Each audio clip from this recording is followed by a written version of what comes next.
All right, as y'all settle in, and we're back.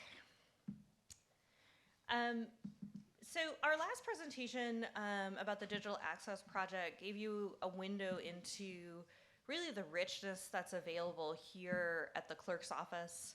Our project is fortunate enough that we've got funding to even move beyond the deed books into the order books, and really a truly spectacular team of scholars and community members, government offices, and even Lex Park have come together to make this project possible.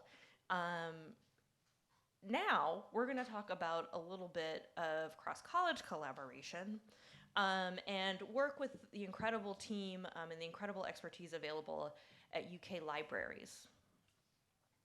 Some of you may not know just how many historic newspapers are available and accessible free, thanks to the amazing work done at UK libraries. And some of you may or may not have heard of the national project called Freedom on the Move, of which I'm a core faculty member. And now, thanks to the fabulous team who's up here with me today, we're bringing that project to Kentucky, or I guess as things have started to develop, we're really bringing Kentucky to that project. So, joining me up here today are Jen Bartlett, Kopana Terry, and wait, are you, no, what's your name again? And the one and only Raynette Jones. So today, Raynette is like sort of the guardian angel of a number of these projects, and she has been influential and helpful. She also collected, maintains the notable Kentucky African Americans database, in which has convinced me that you either personally know or know of every single African American person who's ever lived in Kentucky, vacationed in Kentucky, traveled through Kentucky. Yes. So when I say magician, I really do mean that with affection. So today, we're going to talk a little bit about Freedom on the Move UKY. I'm going to talk a little bit about what Freedom on the Move is, and why Kentucky should bring itself to this project. And then we're actually going to hear a little bit about what the incredible expertise here at Kentucky is now bringing to the national project. We've actually positioned ourselves at UK as national leaders in the expansion of this project, and I'm really thrilled and excited to get to talk about it now. So I'm going to switch spots real quick, and then give you the quick rundown, and then I'll let my colleagues do their brilliant thing.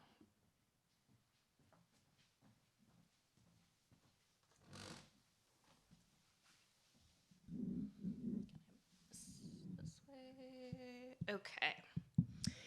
So like I said, I'm lead faculty on the Freedom on the Move project. It's a digital humanities project based at Cornell University. And it is a project that seeks to digitize and transcribe every single runaway slave ad in existence. Now, the archive does not yet have every single runaway slave ad in existence, but it's got well over 30,000 of them. So it's not got such a bad start. It's a platform that actually includes the vast public in the transcription effort. If you visit freedomonthemove.org, you'll find a landing page like this, and after a few quick steps can make your own account to become a participant user. You can also search the current database for runaway ads from newspapers that exist in the current collection. Right now, the collection has newspapers from the era of Atlantic slavery in Spanish, in French, occasionally in other colonial languages, and English. It spans from the colonial period all the way through just a little bit after emancipation, because emancipation came haphazardly to different areas of the United States in 1865. And there are 3 ways to contribute to the project. You can transcribe an ad. I'll show you some examples in a moment. You can code data, which means extracting key pieces of information: names, places, dates, items of clothing that somebody was wearing. Or you can group advertisements. Like all types of ads, these ads often ran for multiple days and weeks, so you can group repeat ads. Some of you may not be familiar with what a runaway ad is or what its purpose was. So I'm going to give you a really quick primer so you understand why these particular sources are so rich and valuable.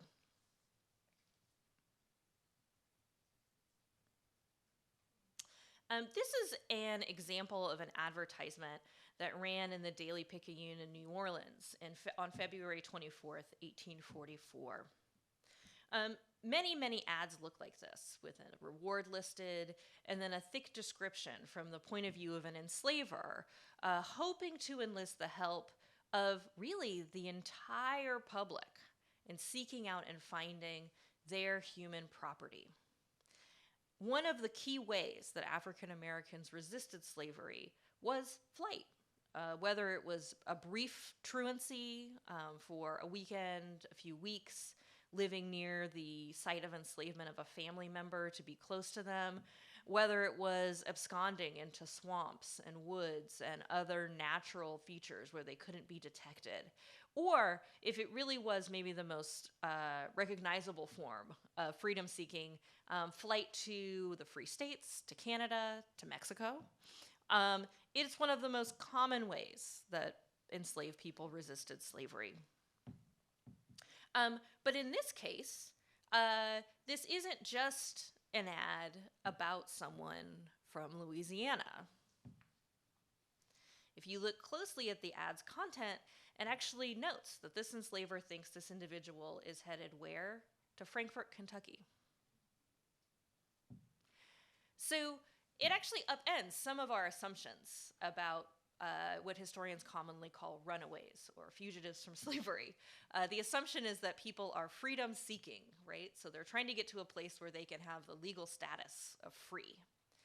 But what is revealed time and time again in this archive of advertisements is that if you just listen to enslaved people, if you just look at their actions and behavior, just like we sort of did with those deeds, you will see how they define freedom. And in this case, this person isn't running to a free state. They're not trying to escape slavery. They're trying to get home.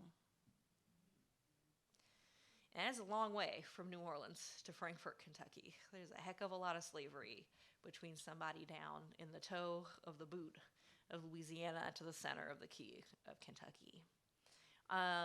So I want to show you a few of the ways that Kentucky appears in the current archive that exists on the Freedom on the Move website, and then I'll get into what our contribution as a project is. There are a couple kinds of advertisements. Sometimes enslavers placed advertisements looking for human property that had left. So they often list their names, they list where they can be found. There's another kind of advertisement that often folks are a little bit less familiar with, and those are jailers' ads. So to clarify, sometimes when we hear the word jail, we think of kind of contemporary prison industrial complex. This is an era before that existed. And if you go right down the street, any building with a basement or a cellar could be a jail. Any building, right, anybody who had a shed or a structure in the yard of their property could be a jailer. So we're not talking about state or city-run institutions. There are those too, but we are talking about jailers who make a little cash on the side by holding coffles for people when they come to town to sell their cargo.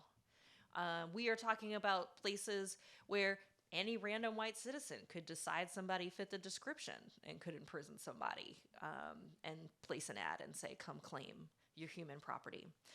What jailers were really seeking was compensation for holding that, this person they are assuming is enslaved, and giving them room and board is a pretty generous term for the type of care that was afforded folks. But we see there's actually a really booming business here in Lexington in slave jails. So we also see jailer's notices that say, come pick this person up. The law here, just like the law in many other slave states, was that you only had to hold folks for a certain amount of time before you could put them up for auction and benefit from the proceeds of their sale. This is why free Black people had vigilance societies to look out for kidnappers. Black people could not testify against white people in court, and if you got picked up as an enslaved person and sold on the auction block, there was nothing you could do unless you could find a white person to vouch for you. So if we look at these two ads, this gives you a sense of the way that Kentucky appears now. Kentucky and Kentuckians are everywhere.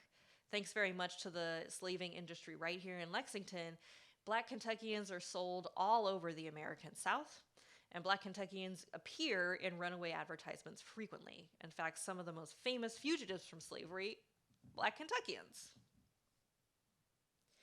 Here, we see in a paper published in Nashville that they have an agreement with papers in other locations in the region, including right here in Lexington and in Cincinnati, and even in Louisville, to reprint the runaway ads because they fully expect people to be sort of moving through the area to freedom. So that's one way that Kentucky appears now. Another way that Kentucky appears, it's all over, even folks who have no other connection to Kentucky, is the clothing that enslaved people are wearing. Kentucky jeans are an important product of Kentucky. So take that, Levi Strauss. But Kentucky jeans are all over the archive. Kentucky jean coats, Kentucky jean dungarees, Kentucky jean trousers. And so those Kentucky jeans are produced by Black Kentuckians. So that's another way that Kentucky pops up and is everywhere.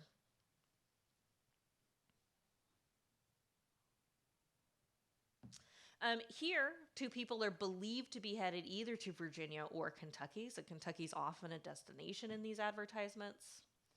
And you'll also notice that enslavers are pretty clear that they'll pay one amount if both people are captured and another if it's only one. And then they ask for other places to run these ads.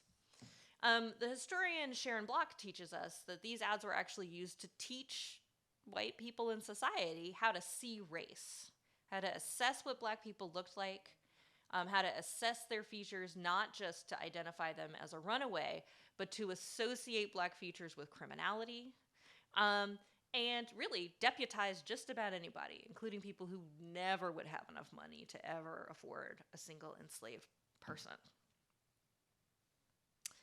So right now, Freedom on the Move has a little over 30,000 advertisements collected from archives across the country. None of those advertisements come from Kentucky historical newspapers. Yet. Okay, librarians. Okay, I'm gonna let you talk. So when Raynette heard this, she said, "I'm sorry, what now?" And she's like, we do have a number of historic newspapers in Kentucky. And I said, yeah, I know that. And then I spaced out a little bit and got distracted by other projects.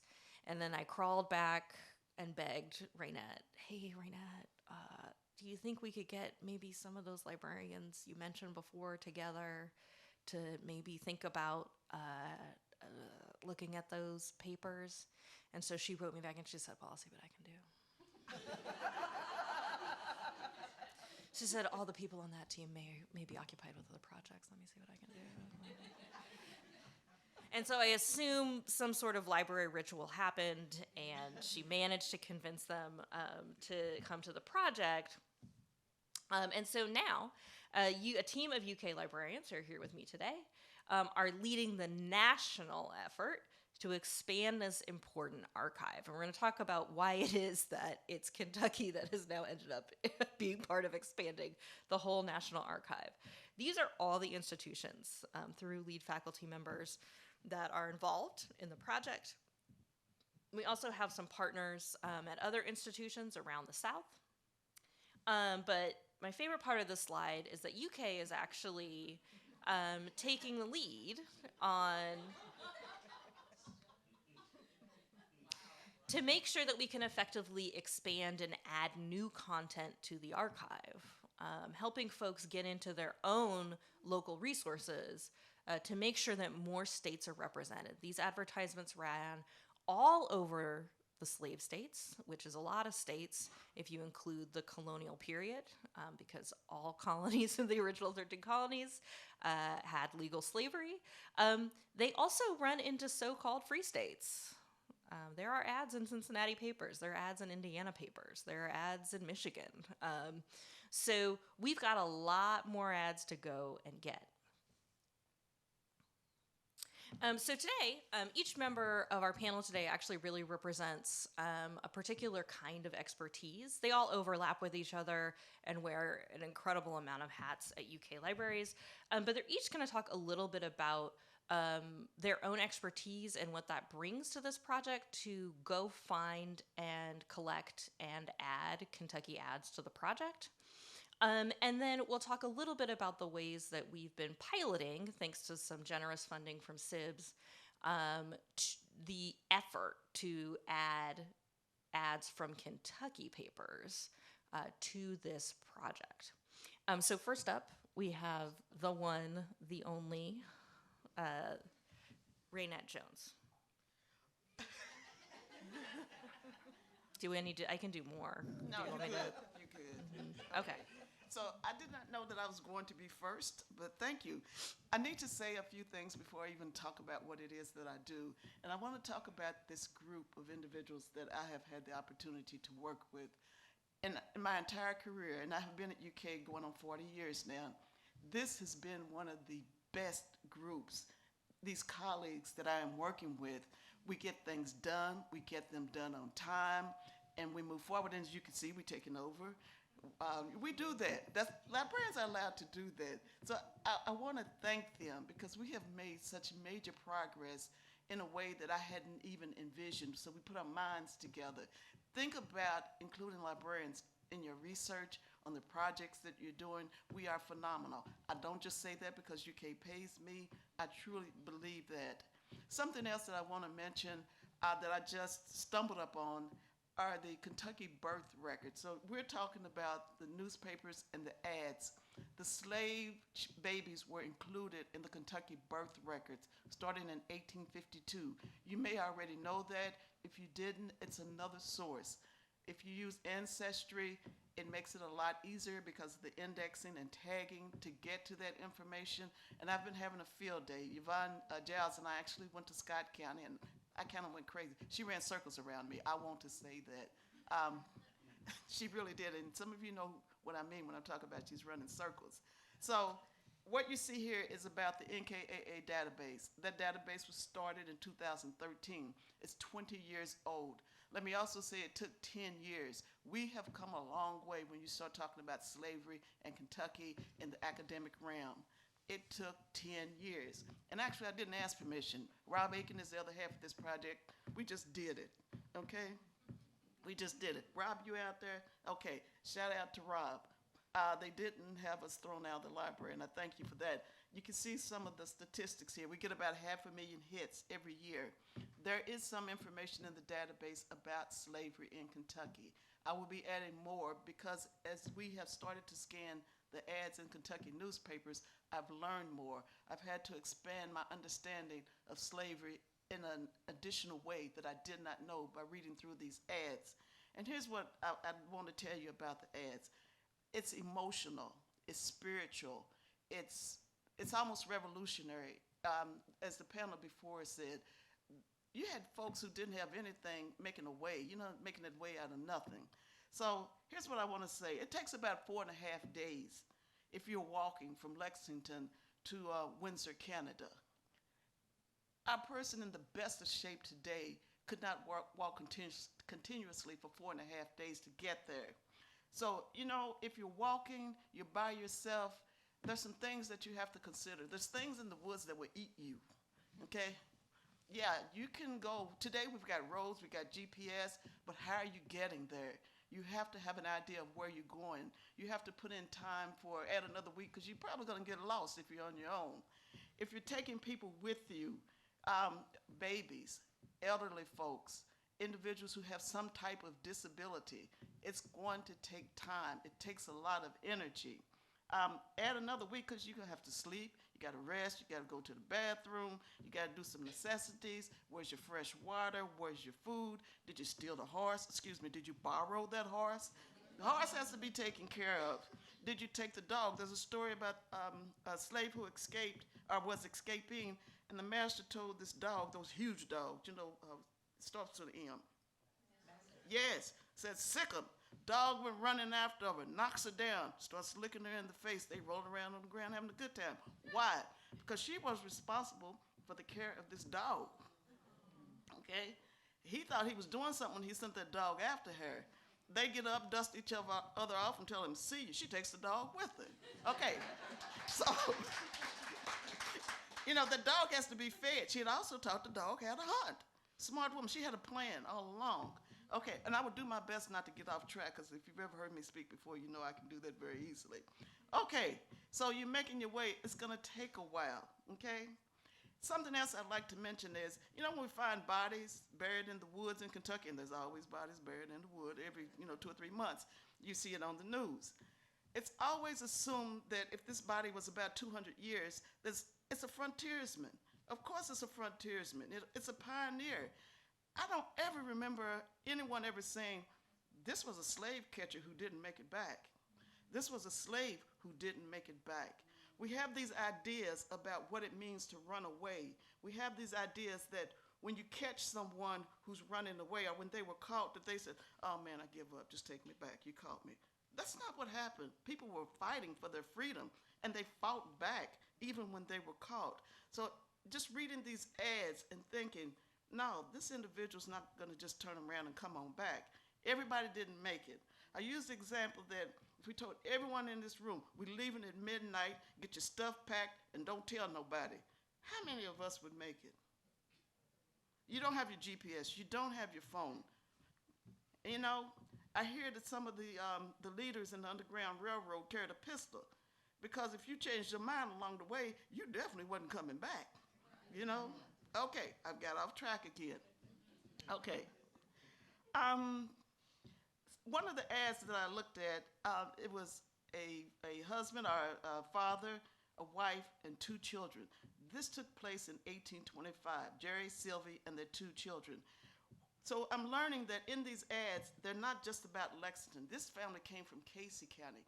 They were expected to be coming through Lexington. So the ads cover, even though the ads are in the Lexington newspaper or the Louisville or the Paducah, they're covering the whole state. And that was one of the things that Capana mentioned.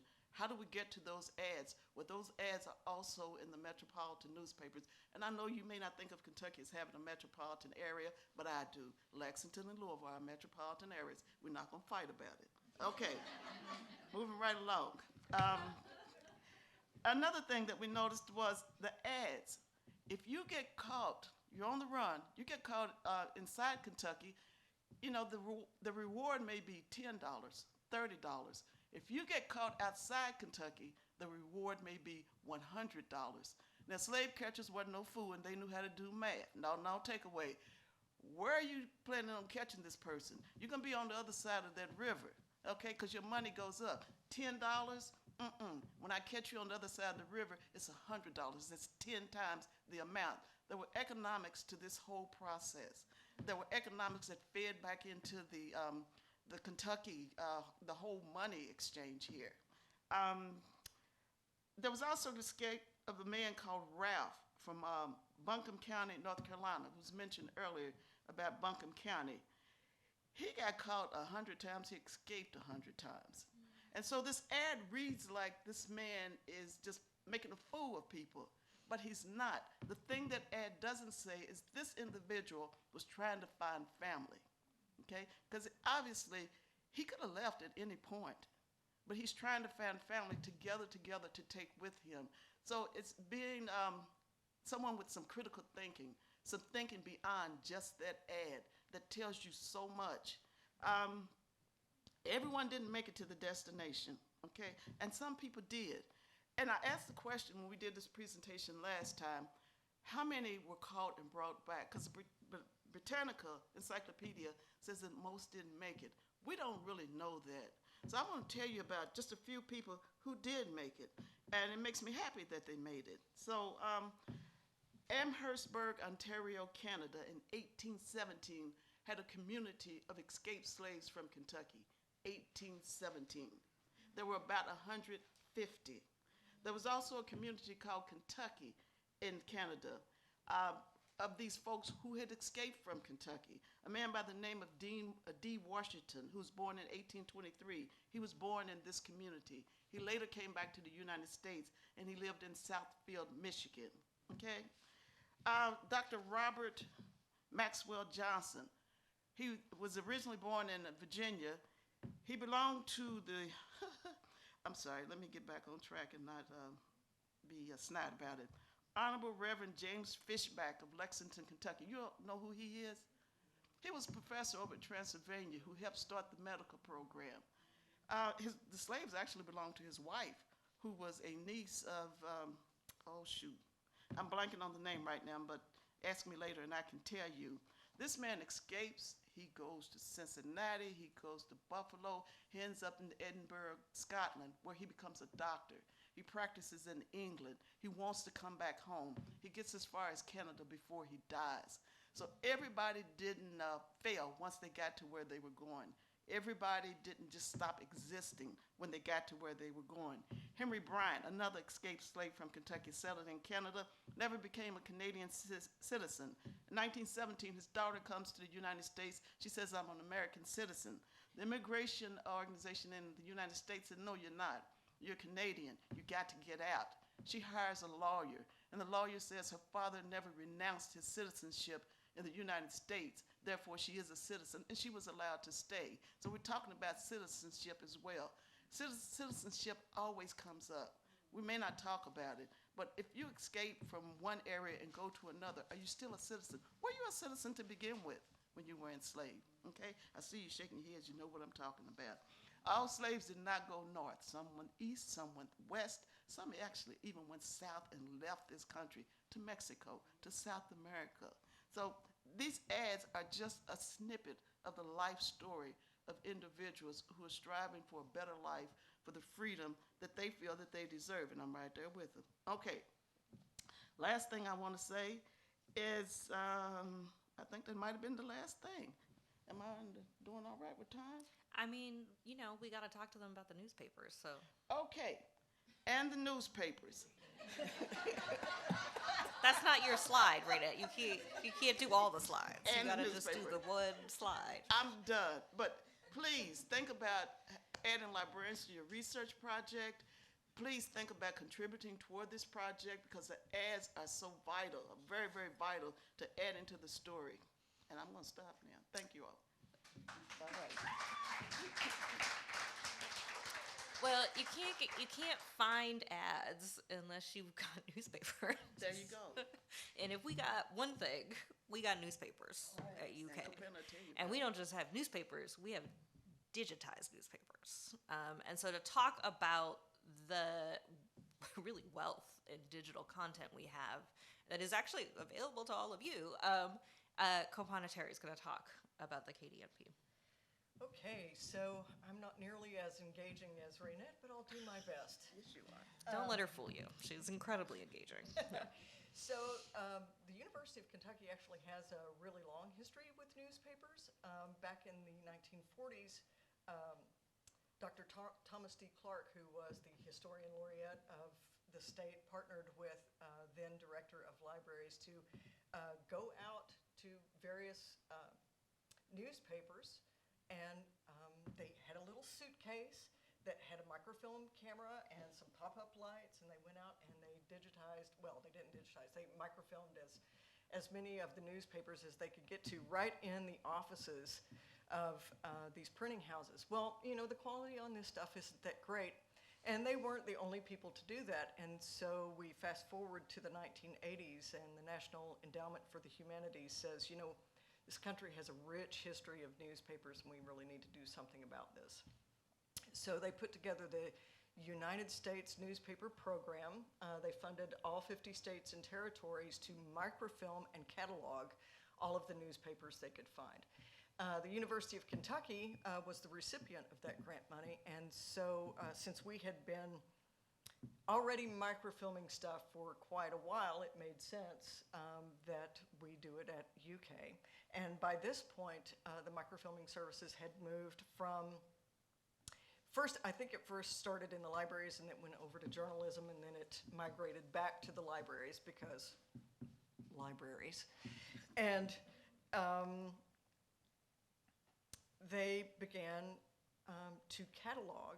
They reached out to all of the printing houses that they could find, and they began to catalog all of the state newspapers.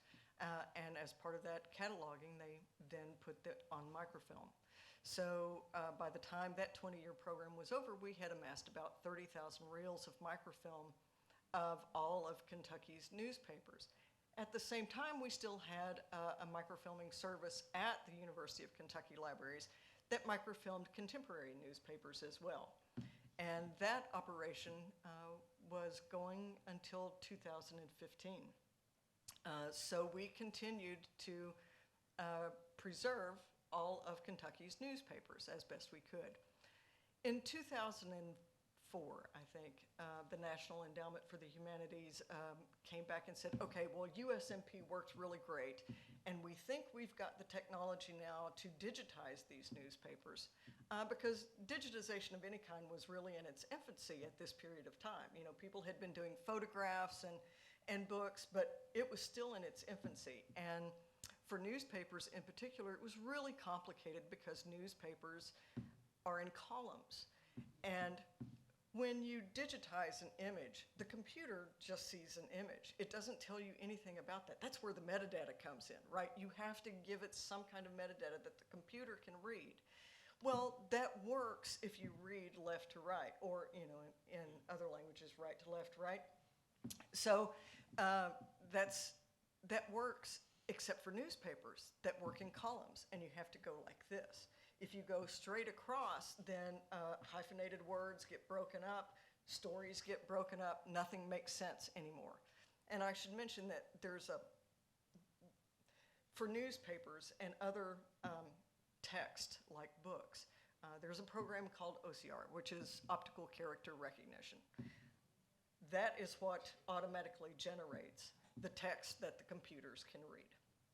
So, you don't have a person that is hand transcribing the way that you're transcribing the deeds, which is good and bad. The good part is we have something that users can search. The bad thing is it's kind of dependent on how good the microfilm was to begin with. And now we go back to that early stuff that was done by Dr. Clark.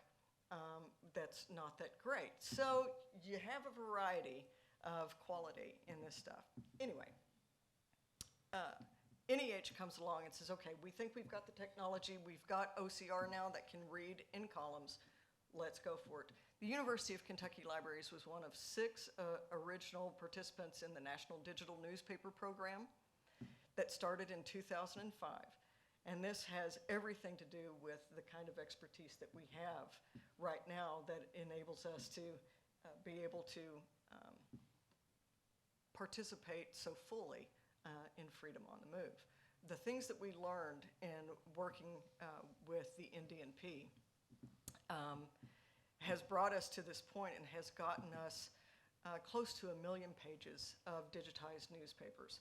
Not all of that is historic. Well, let me just say, today's news is tomorrow's history. So historic is, sort of a moving target.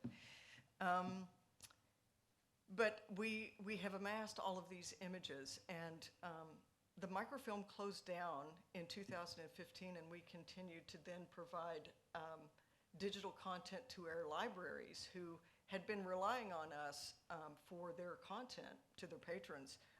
We digitized that content, and sent it to them as PDFs. So there is a whole lot more digital content that we have that's actually not online through the Kentucky Digital Newspaper Program. So we did a little over 400,000 pages for NDNP. That content is free through the Library of Congress Chronicling America. And the value in that is that all the other states, which now include all 50 states and U.S. territories, all contribute to Chronicling America. That is free and open to the public. You can clip all you want. You can download pages or whole issues. And in terms of finding some of these ads, you can get to some of the ads and some of the content that Vanessa had talked about that is created in other states that may have a connection back to Kentucky. Likewise, this is why Kentucky is so important to some of this other, to this program and so many other states. We have a robust collection of digitized newspapers, and we are currently working on digitizing our entire microfilm collection. So at some point in the near future, everything that has been microfilmed over these many decades will be available somewhere. We're going to make it available in KDNP as much as we possibly can. Like Chronicling America, KDNP is free and open to the public. It's not behind a paywall because libraries, we are free and open to the public. We don't like paywalls. So, yeah, have I forgotten anything, Raynette? I do want to I do want to point out that Raynette is like the biggest Kentucky newspaper champion on the planet. So she came up with this idea like in 2018 that, you know, we should really take advantage of social media. And we're gonna get out there. I'm gonna get out there and do something. And so follow Raynette or KDNP on Facebook because she mines these newspapers for incredible things like soap eaters, people who eat soap for God knows why. Anyway, so when it came time for this project, we had this gold mine of newspapers that we were sitting on that I think some of our other institutional partners don't realize that their states probably have. And so we drilled down. We picked a period of time of the digitized content that we had. One of the things that we wanted to do was to keep this first cohort of students in the digital content and not have to go to the microfilm because we already had so much of it. So, we pulled together some lists. We found 67 newspaper titles with a little over 15,000 issues that this first cohort could go through. And this starts with the Kentucky Gazette. And here's a big shout out to LPL. We partnered with them to digitize their entire run of the Kentucky Gazette. And so shout out to LPL because without them, we would have had to have gotten that stuff from the microfilm. They gave us the source documents to pull from. So all of this content is grayscale. So for the really crappy text and the crappy microfilm, you might be able to see something.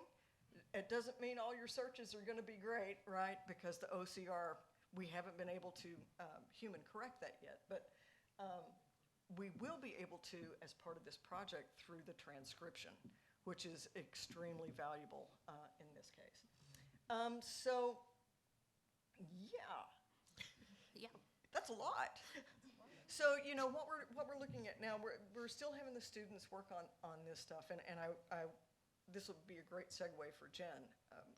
One of the things that we had to our advantage in NDNP is that we had licensed from a vendor a workflow system. It's an entire software package. So we could assign issues to particular students. Did I mention that we did all of the digitization in-house? We did it all in-house. So Freedom on the Move is not really the first time that Kentucky Newspapers has been on the national stage. We ended up building a program called Metamorphosis that then trained everybody else that is in the program today. And Metamorphosis and all of those tutorials are still available online. They get hit up from all over the globe because it applies to anybody who wants to do newspaper digitization anywhere around the world. It's all the same technology.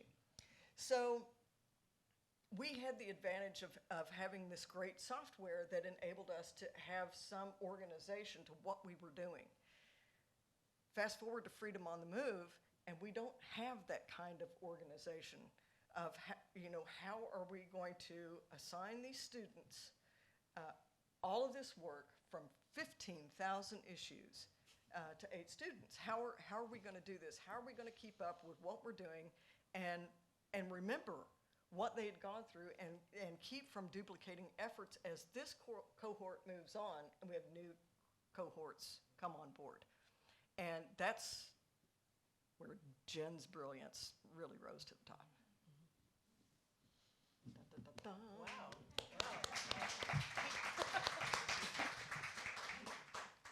That's a great segue. I think that's the best segue I've ever had in a presentation. Thank you, Kapana. We'll be here all week. We'll be here Try the veal. That's her joke, by the way. Do you want the next slide? Sure. Okay. Okay. It was great. That was good. So yeah, I will echo Raynette in saying that this is one of the best, if not the best, project teams I've ever worked on in my 15 years at UK Libraries. Just an amazing project, great collaborations across colleges, great colleagues. It's really an honor. But I will also say, even if it weren't a great project, I could never say no to anything Raynette asked me That's right. to do. So when she came to me with this, I said, yes, of course I will work on this project. So my role is a little bit different on the project team, and we've been talking about the content and all this great rich newspaper content that UK Libraries has, and certainly it's deep and rich, and a lot of it is unmined. A lot of it has not been analyzed before and not read before for projects like this. So we have a problem there with all the issues that we are having in this first cohort for Freedom on the Move. How in the world do we track all these hundreds of thousands of pages that we are going to eventually go through among 7 or 8 students and keep track of everything? Because as Vanessa said, we want to get every single slave ad in Freedom on the Move. So how do we track that? So we're building on the National Digital Newspaper program sort of schema, if you will. We've developed an in-house platform for our workflow based on Notion. And Notion is it is a paid service, but it's actually you can get some free content with it as well, and it is a combination relational database, wiki, word processing sort of platform that we thought would be ideal for keeping track of this data. So we're trying to solve for a couple of problems here. The first one is organizing all our data in a way where we're sure that we're getting all the ads. When we're looking at a newspaper issue, we need to make sure that we're capturing all the ads, but also registering the fact that perhaps the issue did not have any ads. So, because that's a data point as well, right? So that we can go back, other researchers can say, oh, there were no ads in this particular run of the Kentucky Gazette.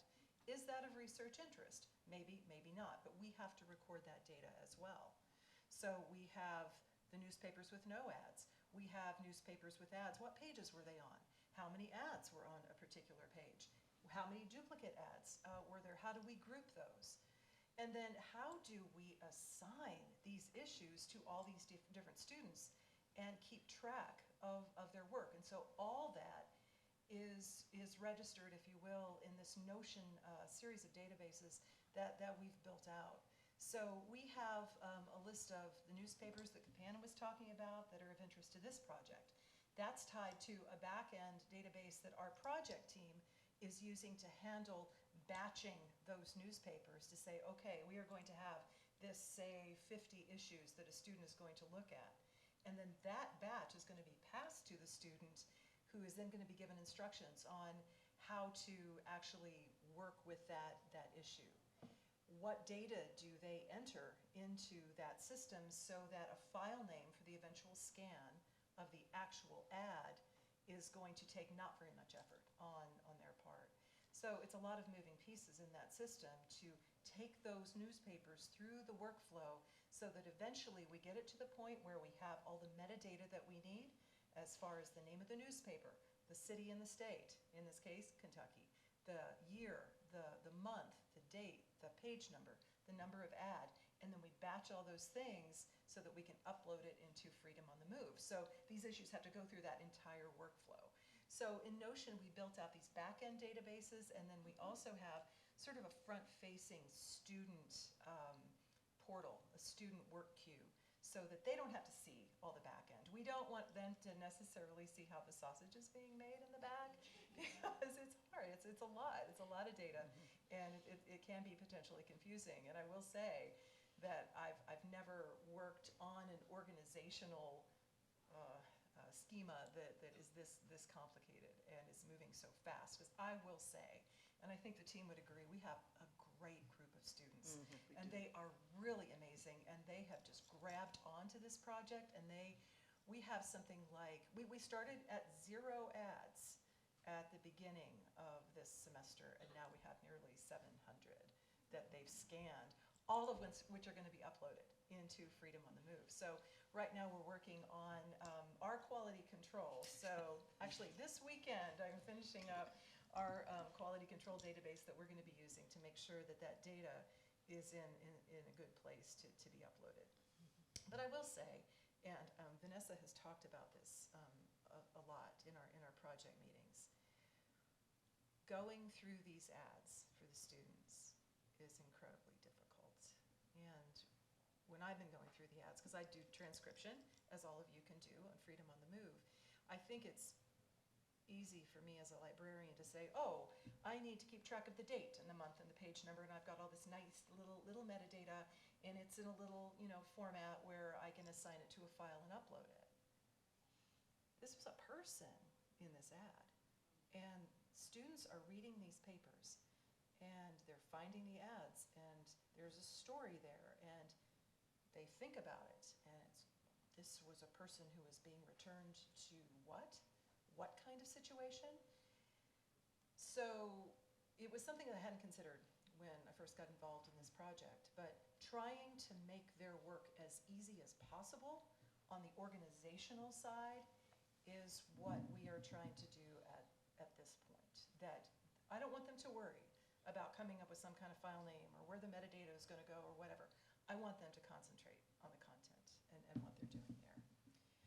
So I will say that now, as Vanessa said, our workflow has gotten to the point where other institutions in Freedom on the Move are interested in looking at what we're doing and perhaps adapting it to their situation. And so we're trying to sort of generalize our workflow now where it can be a little portable to meet their situations. As Kapana said, Kentucky has an incredibly rich collection of digitized newspapers.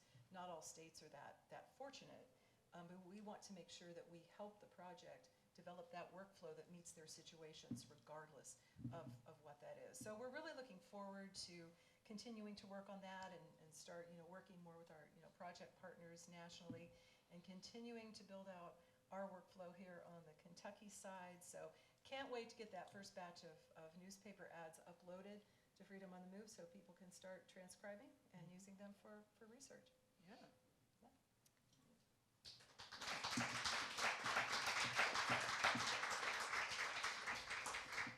So before I open it up to some brief questions that any of you might have, I want to pull together some threads here for everybody. So there's this national project happening, National Transcription Project. Right now, the collection is focused really in the places where key faculty members work. Alabama, we got a lot of ads from Louisiana. We have a project that we're working in partnership with from University of North Carolina, Greensboro, who did their own North Carolina ads. Freedom on the Move is an open access, open source, no paywall. Anybody here can go to freedomonthemove.com and search for advertisements. We are not proprietary. Anybody who contributes, any institution that contributes gets acknowledged. There will be big, bright, shiny, contributed generously by University of Kentucky libraries and a link back to our resources when our ads go up. So there is a national impact, well-funded by Mellon, the Mellon Foundation National Project that I'm lead faculty on. But what our UK team is really doing is expanding the way that new institutions can add material from scratch. We're designing and leading how you can do that. We are giving folks workflow, and I've worked with this incredible team of people all last semester and part of this semester. In the half of the semester that our 7 students have had access to their front end portal, they've come up with almost 700 ads in half a semester. Kentucky newspapers are chock full of these ads. There are many ads per newspaper. Pick an antebellum newspaper and you will find these advertisements. Right now, we focus both on one large title, the Kentucky Gazette, and some smaller titles that we only have pieces of their runs digitized. Once we get into the river counties, once we get out, once we really get into some of these key locations that we know are huge conduits for flight from Kentucky, it will only explode. It will only explode. It is not hyperbole to say we're going to end up with hundreds of thousands. And as my colleagues have so eloquently put time and again on this panel today, these are snapshots of the middle of a story. They're not the beginning, they're not the end. It's a snapshot of the middle through the eyes of an enslaver or a jailer, but in the scars that they note, in the relative age that they note, in the potential destination that they note, there are other clues that can connect us to other documents, right, that we're also working on digitizing. So we have a chance here with a student-focused cross-college collaboration to make a huge community impact. These are people, these are ancestors. The descendants of these communities and descendants of these Kentucky communities are still with us. There are Black Canadians, there are Black Ohioans, there are Black Michiganders, there are Black Kentuckians whose ancestors these are. And so we're making the rich history of African American Kentuckians more accessible. Again, more, not completely, more accessible. And I feel truly honored to work with a team that is going to make this possible for African Americans in Arkansas, African Americans in Washington, D.C., African Americans in South Carolina, African Americans in a multitude of states. That this is about our Kentucky ancestors, but the work we're doing hopefully will lead to an expanse in this archive to include ancestors far and wide. So with that, I will open it up for questions. So do we have any questions from the audience?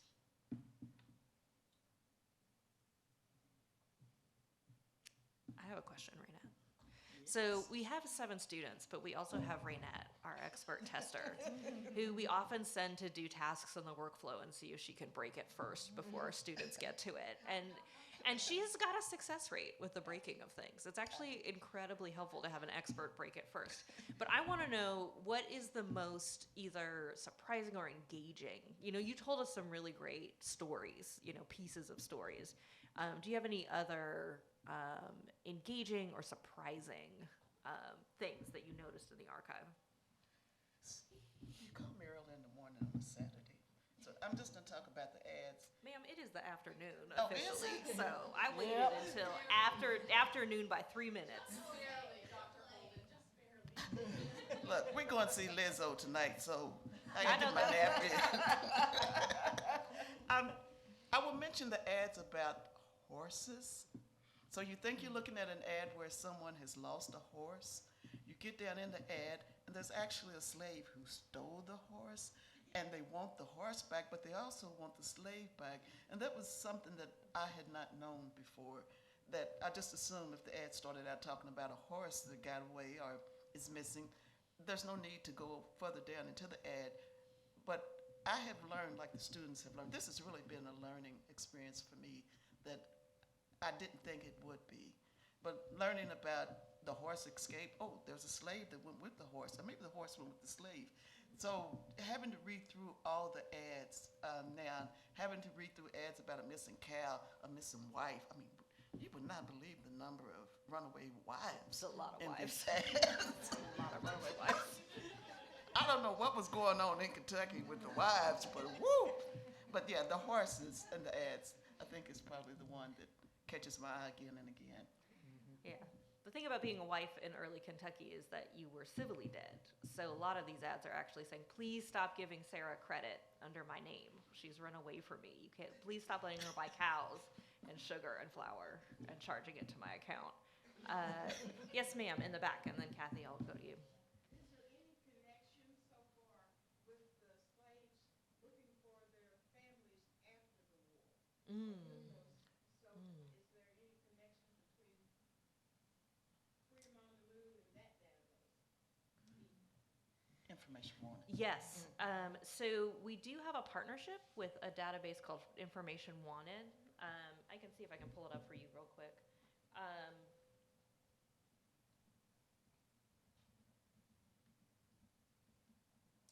So for those of you in the audience who aren't familiar, after emancipation in 1865, many African Americans took out advertisements in newspapers seeking family. And so often they were in religious newspapers because they knew preachers had a congregation. Preachers, not always, but often were literate. And so they could read out a letter saying, I'm looking for, and then would note a number of locations. And so there's a database project out of Villanova that is seeking to search out and find and digitize all of those advertisements. And we are finding that there are connections between locations. And so as we build out the database of ads, we're able to begin to try to connect the dots in some of these stories.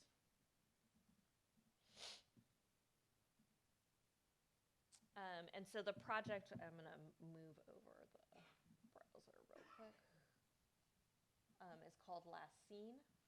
And they also have a map, which is really useful. So they've also mapped all of the Last Seen ads.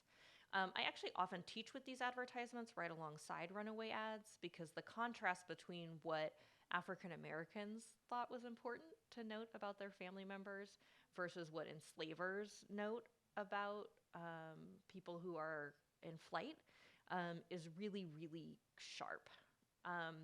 And what we do know about these Last Seen ads or information wanted ads is that sometimes they were successful. They reunited families. We also know that these ads were placed in newspapers well into the 20th century, well into the late 1920s. Some people place these ads every time they move, just in case. And so we're seeing people, in really advanced ages who were only children when they were emancipated, still posting, still hoping to find somebody. And Kentucky's all over this archive. A lot of folks, formerly enslaved people use the euphemism left. So they'll say, I left my mother at Lexington, or my brother left our family at Lexington. And they're talking about the market here. So they avoid saying sold sometimes. We have not yet made super direct connections, but our hope in working with them, especially with their mapping project, is to begin to connect some of these family stories together. Yes, Amrita, and then Kathy. Yeah. So Kathy, do you want to go ahead and go? I just had a quick follow-up to Renette's point about horses, which is that I think we're only on the very tip of the iceberg of understanding Black history in relation to horses in Kentucky. Because I think that these people who are disappearing with horses are almost certainly knowledgeable people who are similar to your dog story right now. Like a horse probably wants to go with the person.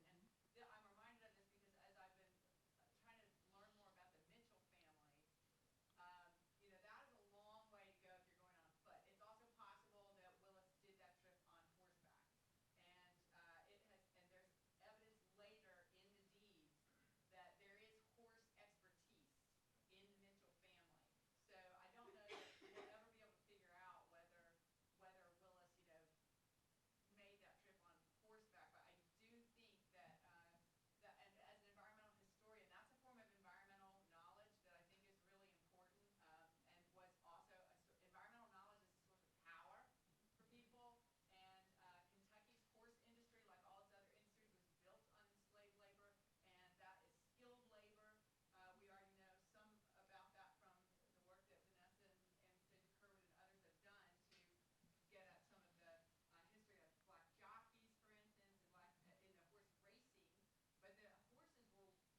Amrita, did you have a quick question?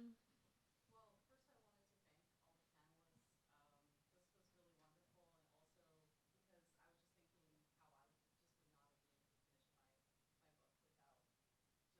because I was just thinking how I just would not have been able to finish my book without just the rich newspaper resources that you all have here at Where's our dean at?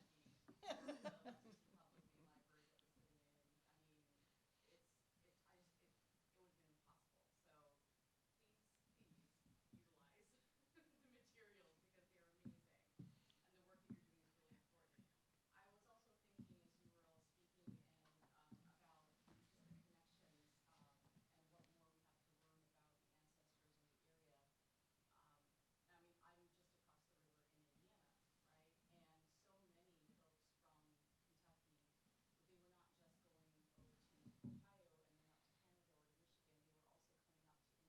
I mean, I'm just across the river in Indiana, right? And so many folks from Kentucky, they were not just going over to Ohio and then up to Canada or to Michigan, they were also coming up to Indiana, and we have a lot of connections. I mean, heck, the area I live in is called Kentuckiana, for crying out loud, right? I'm in Bloomington. And so there's a lot of connections. When you go up to Indianapolis, there's a lot of Black families that have roots here, and the families go back and forth and their reunions. And so I was just thinking about, as we think about expanding this work and these connections, I would love to see us, bring this to Indiana, where I am.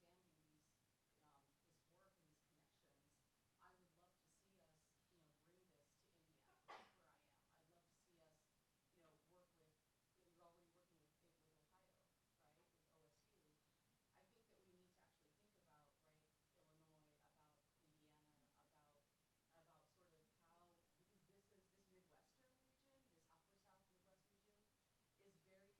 buying and selling, in terms of fugitivity. And people crossing the river, for slave catchers crossing the river. Indiana was very slack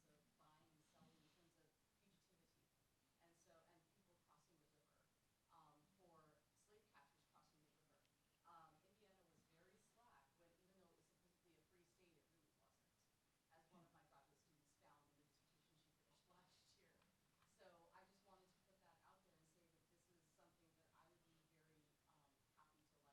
start bringing IU on board with into this,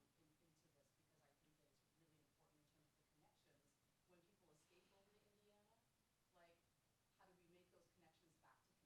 When people escape over to Indiana, like, how do we make those connections back to Kentucky, right? And what happens to the next part of the story? Yeah, Kentuckians are just about everywhere. And so making that Kentucky diaspora visible is one way that I think this work is really important.